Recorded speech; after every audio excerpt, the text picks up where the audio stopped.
Zaidi ya familia 200 katika eneo la Kwamakaa, wadi ya Chuda, kaunti ya Mombasa, zinaishi kwa hofu ya kufurushwa baada ya mwekezaji wa kibinafsi kujenga ua unaozunguka ardhi ya ekari 7. Vilevile wakazi hao wanadai kuwa uhuru wao wa kutembea umekandamizwa, kwani ukuta huo una lango moja ambalo linafungwa saa 1 jioni na kufunguliwa saa 3 asubuhi. Wakiongozwa na mwakilishi wadi wa eneo la Chuda, Samir Bello, wakazi hao wametoa wito kwa serikali ya kaunti ya Mombasa kuanzisha uchunguzi na kutoa suluhu ya kudumu. Aidha, imeibuka kuwa ukuta huo haujafikia viwango vya ujenzi, hali ambayo inahatarisha maisha ya wakazi.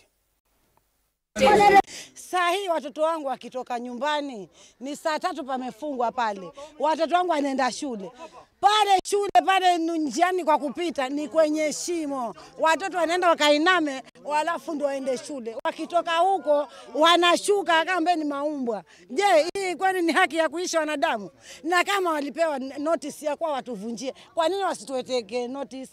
Kwa nini wasituletee court order wakatuwekea pale kwa mtu tukajua tuna haki tutoke? Nataka waziri wa transport na infrastructure waje kuchunguza ukuta namna umejengwa, manake inahatarisha maisha ya wananchi ambao wanaishi hapa.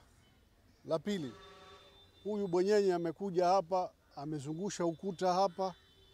Jambo lolote litokee hapa, moto, ajali yoyote itokee hapa, hakuna excess yoyote. Mimi ni mkaaji wa hapa Kwamakaa zaidi ya miaka 30.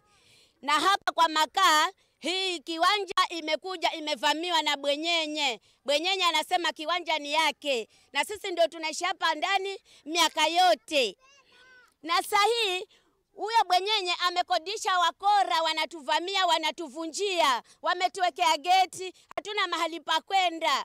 Sisi tunalia waziri wa ardhi.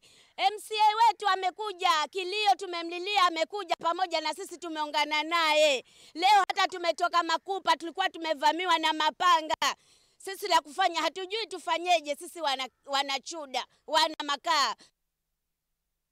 Tuangazie mengine.